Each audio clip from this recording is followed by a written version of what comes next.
All right, so we're gonna be trying to remaster Spider-Man 2099. This is the kind of the black and whites that I pulled out of scanning the regular issue. Um, I took the credits off the car. There's like here's somebody else's scan, I think. Yeah. Because I like photoshopped out the page crease, obviously, but we have the credits down here for the the actual comic. That's the only difference, I think, between this and the scan. I think that's the only tweak I made. I did the scan a long time ago. It was tough to kind of clean it up. The paper in 1992 was not exactly perfect comic book paper. It was like, you know, that like newsprinty kind of terrible. I don't know. It was just this is the best they had to offer at the time, and it was a long time ago. So because of that, like there's all these little chunks that are out of what would be normally a bunch of smooth black. Oh, Chops is following. Thank you, Chops. You guys should all follow Chops as well. He does speed runs and stuff. He's a good dude. So yeah, so there's like a little bit of noise over the whole thing. And then sometimes it's like not noise, it's like actual zip tone that like was added into the art. Like this back here is like this zip tone, and it looks chunky as hell. Yeah, Chops just talked in chat. You should all follow him. It's an easy click. So yeah, so like this was zip tone too, but this was like very, very fine. So when I was trying to get it to like despeckle the blacks, it like kind of went off the rails. So apologies for not having perfect line art from 1992. Rick Leonardi is not on Twitter, and as far as I know, like I don't really know a way to get in touch with him, and I don't even know if he owns this anymore. Like this is from forever ago. It's a pretty iconic double page spread. If I were him, I would have sold it. So like I would have sold it a long time ago. So we kind of have the cliff notes over here of what was going on at the time, and we're gonna try to get into it. We're gonna try to perfect the flats. So let me show you what I get for flats when I get started on something. Yes, Flat did the flats for this, and it's in RGB, and this is what it looks like. It's like super dark. We're gonna have our work cut out for us as far as like trying to make this. We're not even trying to make it interesting. We're trying to make it just like readable, legible, workable. We're trying to get it to a point where I can easily go in and like add color. So that's what we're going to be doing today. And normally this would be something I would just do on my own, but I figured Deadpool 2099 is coming out the 16th, so we can spread this out a little maybe. And that's why we're doing it. I love 2099 and I love Spider-Man 2099. So let's get into this. If you look at the channels over there, we're in RGB, so we're gonna switch to CMYK because that's where we work. And I'm just gonna take the black and whites that are in this alpha channel, copy them, paste them into the black channel, turn off the black channel, and then like turn on with the little eyeball there. So if you see like in the CMYK down here, we're working in cyan, magenta, yellow. We are not working in black, but black is visible. So from here, we can kind of go in and tweak all the art that needs to be tweaked. So obviously, all the word balloons are not going to be this lime green color. So we'll fix that immediately. We use like a light yellow for this over here, and yeah, we're just gonna start in. It's supposed to be night, so we might keep that blue, but let's tweak it a little bit because I'm worried that the blue is actually going to compete with Spider-Man in there. And I'm excited to work on this because I read Spider-Man 2099 as a kid.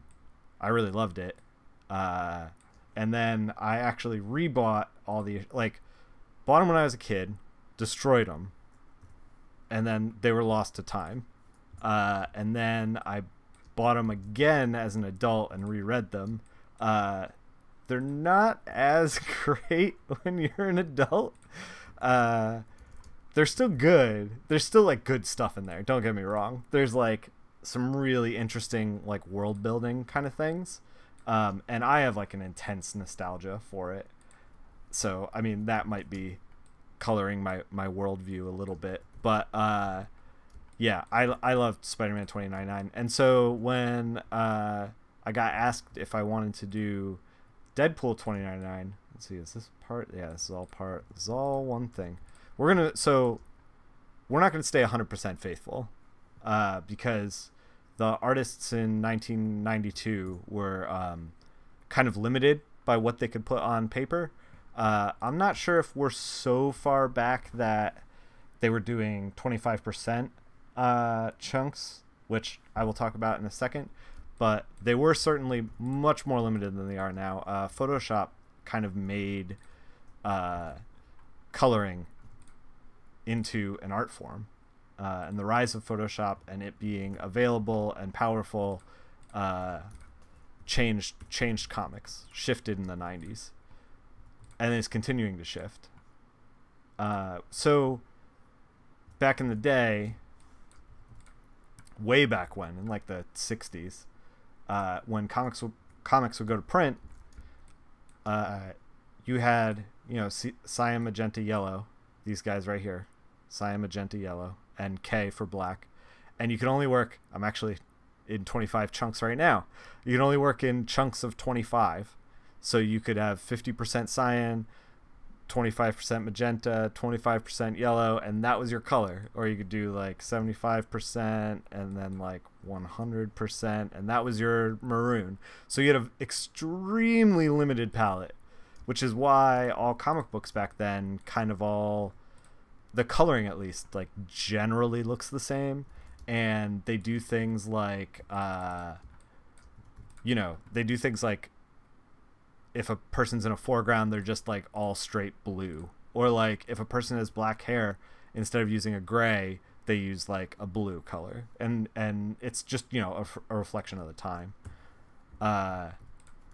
So like I said before, I started reading Spider-Man 2099 way back in the day, and really enjoyed it. Reread it just recently, separate from being asked to work on Deadpool 2099, just because I was like kind of on a kick where I was buying some of my old comics that I didn't have anymore. So I bought all the 2099 Spider-Mans, and I started with like a eBay lot, and it was a 2099 lot. It wasn't just Spider-Man, although Spider-Man was the best of the lot.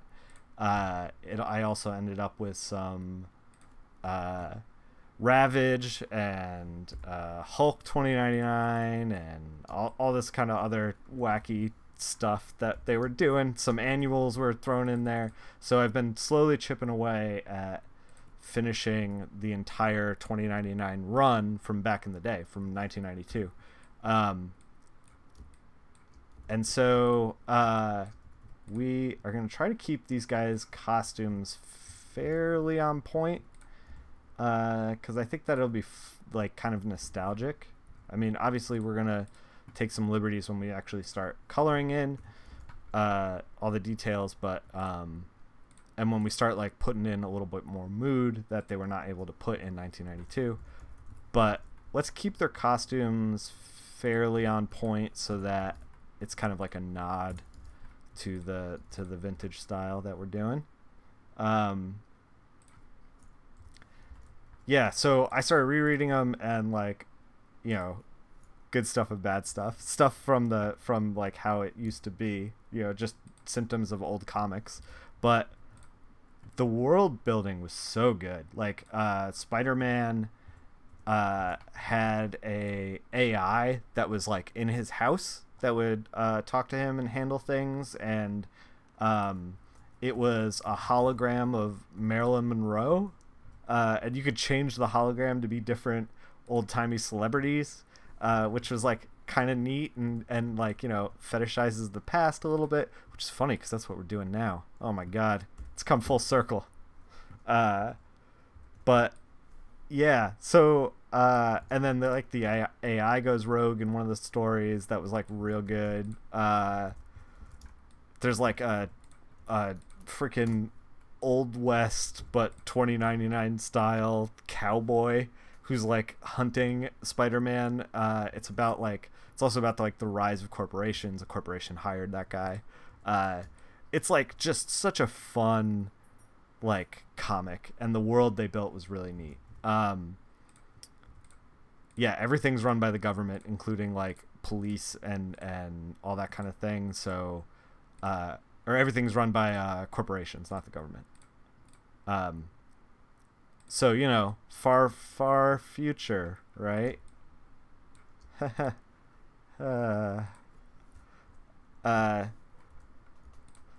So when they asked me to do Deadpool 2099, I could not say yes fast enough. It was like totally right up my alley, and it turns out that Scott Kobelish, who did the art for Deadpool 2099, actually did some of the art back in the day for the 2099 run. I think he did inks at the time. I'm not sure. I gotta go look it up.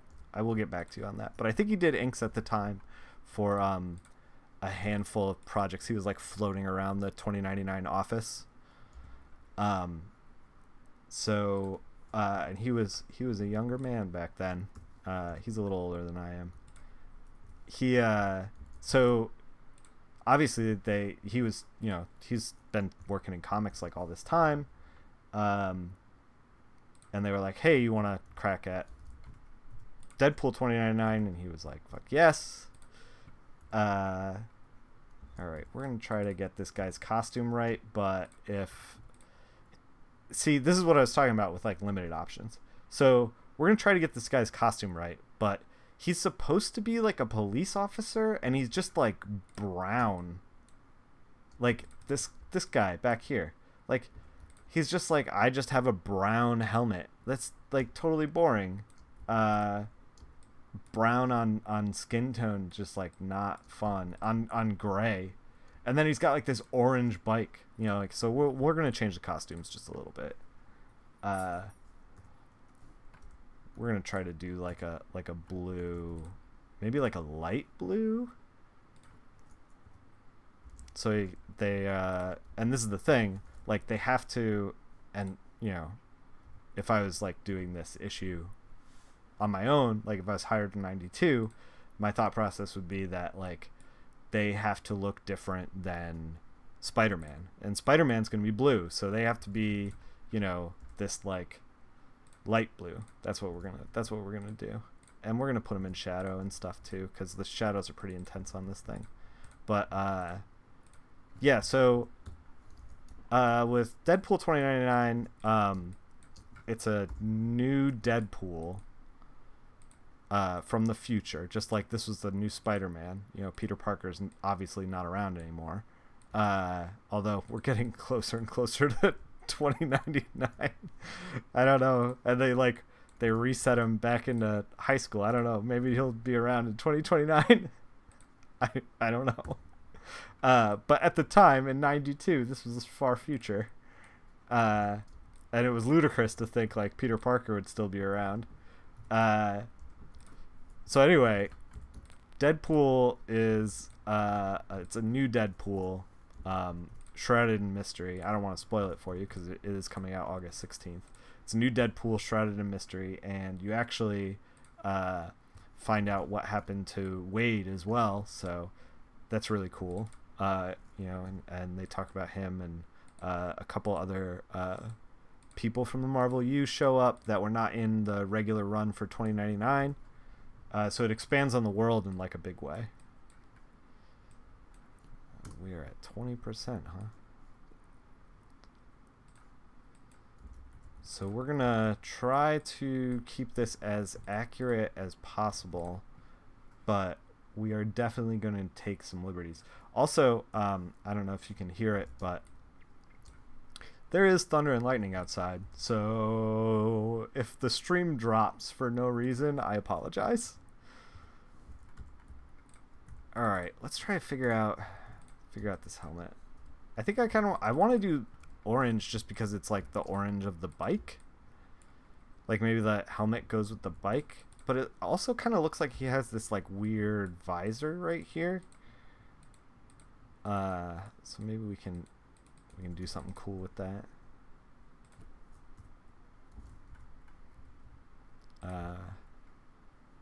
Do like a skin tone change. There we go. And this guy's kind of in the background, so he doesn't matter too much. We're just gonna try to gesture in these, try to match what's going on over here. Mostly the stream is just going to be about matching the flats. I wanted to do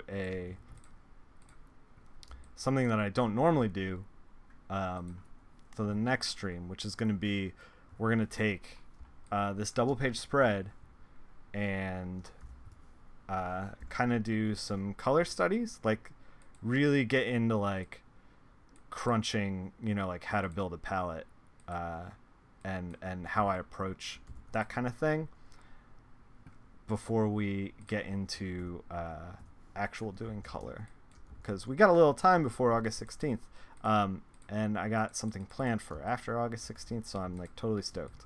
And I actually just found something on my hard drive from Drew Moss that I told him I was going to color like a freaking year ago, that I like just totally forgot about because I'm a great friend. And he and I did a horror book called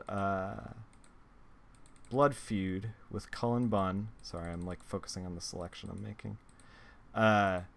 Blood Feud with Cullen Bunn, and so we're gonna do that for October coming up, so we can talk horror books and horror comics. And then, you know, like I said before on the previous streams, we're gonna do a Kirby thing. I got Tom Fowler's Barda and Miracle, Mr. Miracle, which, by the way, Mitch Gerardis's Mr. Miracle comes out today. So if you're in the shop today, today's New Comic Book Day, you should pick that up, because I'm sure it's going to be amazing. I actually I'm going to pick it up on Comixology later today. So yeah, like I said, we're just trying to like, now I'm just like straight up color picking from the other JPEG, which is probably not a good idea, but here we are. That's what happens when I start talking and I stop thinking about what I want. I'm just like, oh, we'll just pick this over here. So speaking of, like, they went into great detail, well, not great detail, but a little bit of detail and variation of colors, but then there's like these like spots here that are supposed to be the lights that they just like ignored. So we're just gonna wash the thing and we're gonna like paint all that stuff in when we get into the nitty gritty of the color. So we're gonna just like put a purple there, and the 2099 universe is also this universe of like a lot of neon kind of bright situations. It's a lot of what I did for the caves in Cave Carson is probably going to be translated into this as well, which is like, I didn't want to do the caves when I worked on Cave Carson in this brown kind of like, I didn't want to make it like a downer, you know, like, because it's a fun psychedelic book, and I wanted to reflect that. So the caves shifted from like a brown to more saturated red, and then just kind of like, since it's dark, we like popped in some blue in there, and it turned into this like blue, pink, red kind of thing. And we're going to be doing a lot of that, but we're also going to be doing some neon greens and stuff. We're going to do like, it's gonna be full rainbow. If you picked up or if you pick up Deadpool in August 16th, the trade paperback that collects all the Deadpool 2099 issues, you'll see like I am like full on like full rainbow. My fiance always says that she can tell when I'm working on that book because she comes in and the thing is just bright as hell. And that's kind of how I imagine like this like saturated world of 2099. Like it also, there's like ads everywhere. I mean, you can't tell from this page because they're like really high up and not supposed to be up here clearly, but you know, there's the world of 29 has like advertisements everywhere and neon everywhere, and so we're going to try to reflect that, and we're going to try to pull this book from 1992 into the aesthetic that we established in Deadpool 2099. That's the goal. The goal of this thing is to unite the worlds. And like I said, this isn't going to print anywhere or anything, so we're just going to try to have a good time with it. But we do have clear goals, which is, I think, something that's really important when you start any project, is to have an idea of like where you want to end up. Because if you just kind of go in and mess around, sometimes that can be really fun, but I feel like the most successful pieces end up in a place that you start out to get to, even if you don't necessarily end up in that place. You know, like if you know, I'm trying to do a fall scene and it's not working very well and it just kind of ends up being shifted to green, like the intention and the thought process, the forethought, is important to the overall process that of, you know, the piece that you're working on. It means you're thinking about it, you know, and thinking is always good, right? Usually. All right. So this guy's red in the original, but maybe we'll try to make it like an engine in the back kind of thing, like an exposed engine, like a hot rod. A hot rod of the future. Fix this guy's helmet back here. So there's a lot of cool stuff going on that Rick Leonardi did in this piece, and one of the things that I love about the Spider-Man 2099 is that Rick did a really good job of having depth of field. When Spider-Man is like jumping around, the worst of Spider-Man 2099 is, in my opinion, when he's like in the sewers and in the like city underneath the like shining skyscrapers, because like Rick did a great job with depth of field and making the world feel like it's huge and inhabited and also you know, futuristic. Like it has that feel to it, and I think that, and this is like no exception. You know, you have like Spider-Man gigantic in the foreground, like he's larger than everything else on the page, and then you have like a midground of like the hot rod and the two ships here, and then you have like a secondary midground of like the ship here and then these buildings here, and then you have a background of like these tall buildings that are like further back, and then further from that you have like another set of buildings in the way background. So you have like 5 layers of depth going on here, maybe more. I lost track when I was talking about it just now. 5, 6, I don't know, but like it creates this world that's just like enormous. And you don't, like, it's easy when you're doing a piece of art to cheat your way of like, I'm gonna do 1 or 2 layers of like foreground, middle ground, background, and like kind of be done, because it'll work. But like what Rick did was just like something out of this world. He just like, he was ahead of his time for sure, from the early 90s.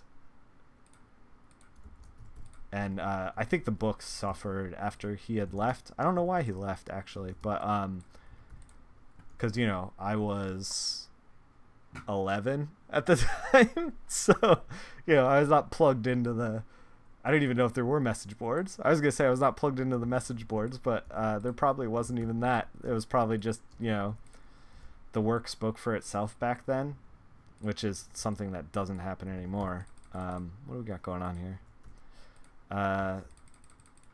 Yeah, back then, if you did good work and you turned it in on time, your job was like locked in. And nowadays, it is not that way. You can turn in great work, and this is, you know, a tip for anyone who's trying to break into comics or be a part of comics, is that you can do great work, but if you are not visible, then you will not get consistent work. You won't get not even consistent work, just like, it's tough to describe, because you will get consistent work, but it might not be the work you want. And if you want to like strive to hit goals and strive to, you know, be recognized, you have to be pretty visible at all times. It's important, and it's the way that, you know, social media has changed the comic book world. And I imagine this is probably true of a lot of different professions. You know, social media has changed the way that people hire and the way people kind of like look for candidates. And I don't know. I actually, I don't know if you guys were browsing the hashtag visible women, but it's incredible. And there's all these incredibly talented women out there who are not only in comics, but in game design and illustration and making awesome stuff. I actually sent a handful of those visible women posts to some editors that I know are looking for a particular look, and some writers who are looking for artists, because some of those women, especially some of the younger women who are like 23 and trying to break in, like they need to break in because they're so damn good. So we're gonna try to change these awnings. Maybe an orange was not what I wanted because of the bike, but let's figure that out. Yeah. I mean, maybe we don't change these awnings. Maybe we just leave them like that. Maybe we just turn it gray. So here's something that's kind of weird in the original versus this one, is that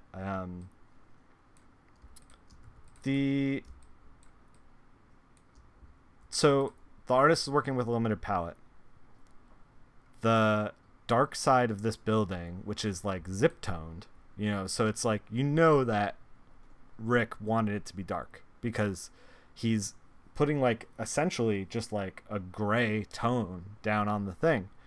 But what they did was like make all the buildings in here light, and I think that they did 2099 a disservice. And this isn't judgment on the colorist, because they were working with a specific set of tools and things were different back then, and you know, blah blah blah blah blah. You know, we have the technology to make it a little smarter now. But they were taking like the extreme backgrounds of the buildings back here, these buildings right here, and they were taking these buildings here, and they were just wiping it in all this like light green. And even these buildings here, they didn't do it here because they realized this is like kind of stepping forward a little bit, but they did it for like the whole background, and I get it. You know, like he has like a limited palette, and there's legibility concerns, but we don't have that, so we're gonna probably try to change it up and think about things a little bit different. And we can actually, you know, they didn't go very dark on this, so I wonder if the tech back then like didn't let them go very dark. But all I wanted to do for now is change up the flats, kind of get it to a place where it's starting to look good. You know what, actually, let's change these guys' helmets. I know I wanted to match the bike, but I mean, should we change the bikes? Fuck, man. Now we're deep in the tank. On one hand, I don't want to change the bikes because they're iconic to the time. But maybe they need to be changed to like a light blue, like make like the whole police force look like policemen, you know? Like I don't know. That's a wild thing to think about. Make them look like policemen. See, but now they're starting to fold into Spider-Man, and we don't want that. We don't want that at all. So maybe it was right to keep them like in orange. I don't know. It's probably right. They're the bad guys. Let's put them on the opposite side of the color wheel that Spider-Man's on. Let's tweak the visor a little bit more. Yeah, it's probably right. The colorist probably did that with purpose and reason, and let's trust him. I don't even know who he is. We should properly credit. So Rick Leonardi did pencils. Peter David wrote it. Al Williamson is the inker, and Steve Bucalato, I think, is the colorist name. He did colors, and he did a bang up job back in the day. And this isn't a slight against him. We're gonna just try to bring it to the 21st century. I think this is where we're gonna leave it for now, and we're gonna get into different palettes and stuff with the next stream tomorrow. And from there, we're gonna get into the nuts and bolts of actually coloring this thing.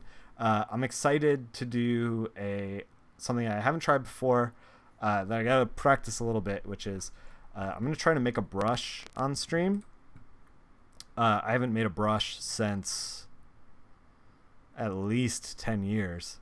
But we're going to make a brush because I want to put hexagons on Spider-Man here in the blue, because in the newer media, Spider-Man is like, he has this like weird hexagon glowing like suit, like it's super high tech.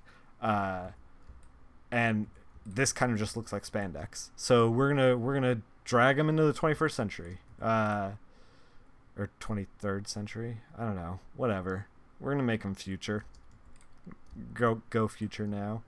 But yeah. So we're gonna leave it there for today, and tomorrow we are gonna start in on some palettes. Hope to see you guys there.